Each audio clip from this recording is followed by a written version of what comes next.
Hi, it's Josie, and today I would like, with the help of Spider, to explain trot diagonals. Somebody asked me in the comments of one of my other videos if I would do some trot diagonals and try to explain it, so that's what we're doing today. So hopefully by the end of this video you'll understand what the trot diagonals are, why they're important, and how you can go about making sure you're on the correct diagonal, and when you're not, how to correct it. So I'm going to start off very basic here for the people that don't know much at all, and then I'll build on it a little bit and we'll see how we go. What are trot diagonals? The horse trots in diagonal pairs. So when his right front is forward, his left hind is forward. Then when his right hind is forward, his left front is forward. So they are diagonal pairs. They go across the body and they swing forward in diagonal pairs. People talk about the trot diagonals as looking at the shoulder to make sure you're on the correct diagonal. And yes, when you can't feel them when you're learning this, you need to look to see where the shoulder is to help you work out where the hind foot is. But the reality of a diagonal is that we want to sit when the inside hind leg is on the ground in the trot stride. And why do we do that? It helps the horse with balance, it helps with bend. If you're riding on a long straight line, doesn't matter what diagonal you're on. But on a bend and a curved line, you should sit when the inside hind leg is on the ground. Why is that? Well, if you just look at Spider walking now, it doesn't matter what gait he's in. If you look at him walking on a circle, and you think about the line of the circle being right down the middle of him, his outside legs are having to make a slightly bigger circle than his inside legs. So if you got two prongs and drag them around on my arena, you would see one circle on the inside, one circle on the outside. The outside circle's diameter is going to be slightly bigger than the inside. So therefore, the horse actually has to use his two hind legs a little differently on a circle. Usually the inside hind leg will make a higher and a slightly shorter step, and the outside hind leg will make a shorter and a slightly longer step.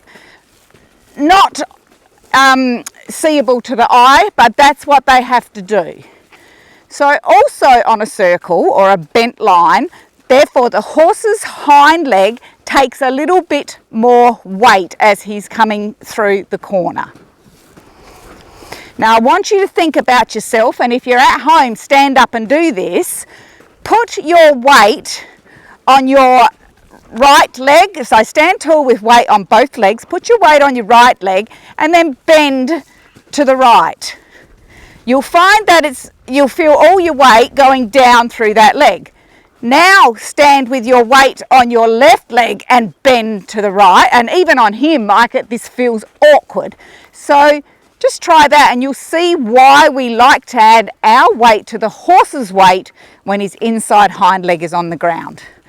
It's also a little bit like if you imagine you had someone sitting on your shoulders and you were doing small circle and they sat all their weight on the inside. It's easier for you to come that way because our bodies naturally want to follow the weight.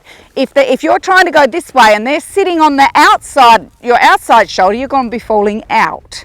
I hope that helps you a little bit there. And when we sit on the inside hind and our horse is coming around, then we can use our inside leg, sorry Spods, to actually keep it on his girth line and ask him to bend around it. So that's why the correct diagonal is important on circle lines. If I'm riding out in the paddock and I'm doing really long straight lines with my horse at trot, I will change diagonals regularly, because when you're sitting all your weight on that hind leg, it's actually having to push a little bit more weight off the ground as it goes into its trot stride. So therefore you're working that particular leg a little bit harder than the other one. So he's doing a squat almost with you on one leg and not the other, so you should regularly swap your diagonals. So So now that you've got the mechanics straight in your head, you realise why we need to sit on that inside hind leg. When you're learning to ride, I did this too, when you're learning to ride, you need to find a way to know that you're on the correct diagonal. And we use the shoulders to help us with that because we can visually see them. And when you can't feel your hind legs, which you will be able to later on down the track as you develop more as a rider, you need something visually to see. So if you think about the fact that the horse has diagonal pairs, when this hind leg is on the ground, it makes sense that the opposite front hind leg has to be on the ground because it's a diagonal pair, and vice versa. When his inside front leg is on the ground, his outside back leg must be on the ground. So I want to sit on my horse when the inside hind leg's on the ground, so I would like to be sitting then when the outside shoulder is on the ground because they're a pair and they do the same thing. I learnt to be coming out of the saddle, so rising as the front leg was coming forward so I could see the shoulder, because if I'm up when it's coming forward, that means I must be down when it's on the ground.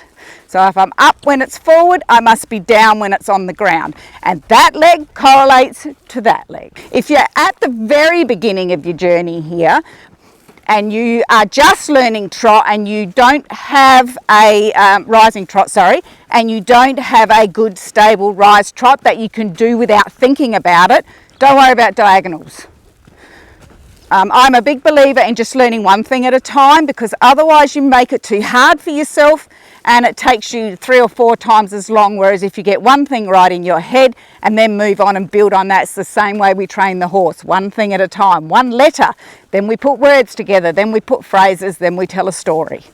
So if you're at the very beginning and you're nice and stable in rise trot and you can go up, down, up, down, up, down in trot without actually having to consciously think about it, then you can look down, and what you can do if you can't work out where the shoulder is or the front leg into relation to what you can see, trust me, I actually did struggle with this.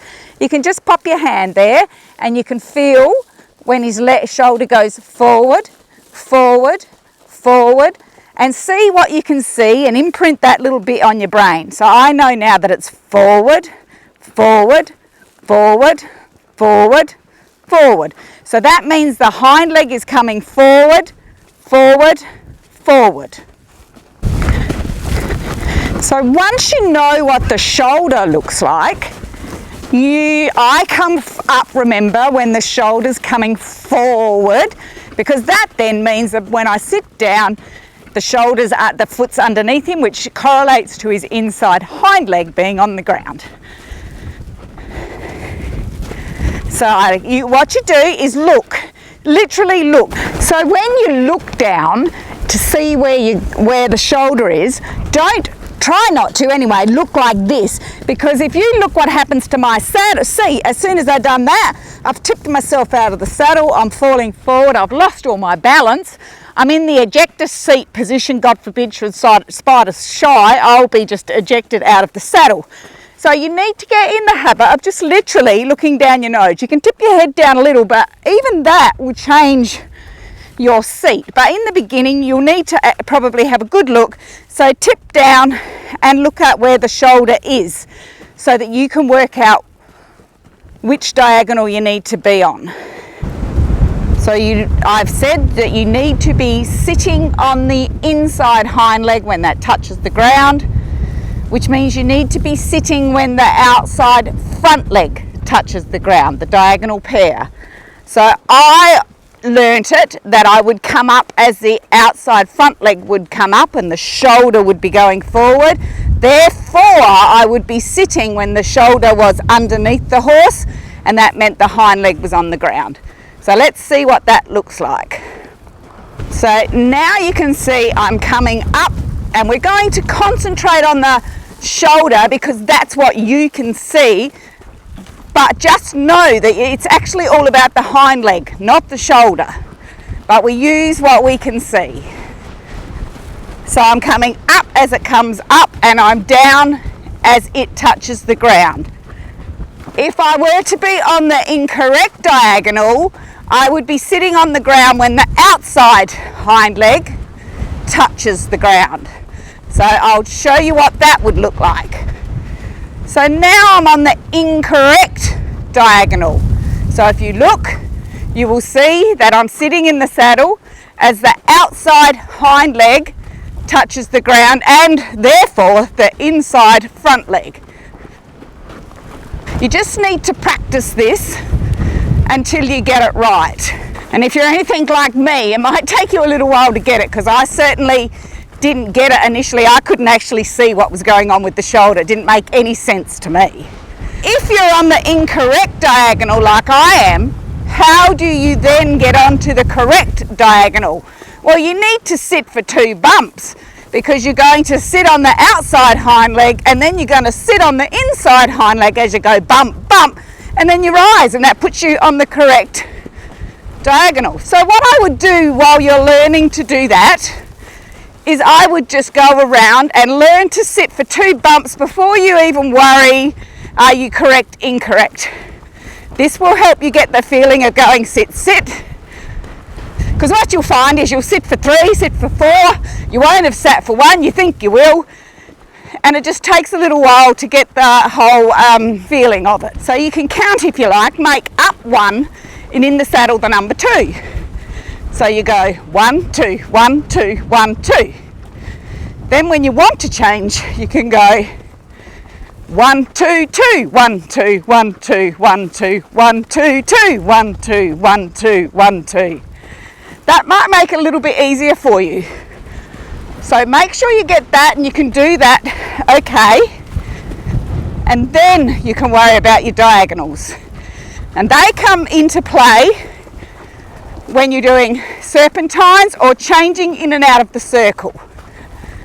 So to change onto another circle, you come to where your circles intercept and you sit for 2 and then you rise. And that has put me on the correct diagonal for this circle to the left.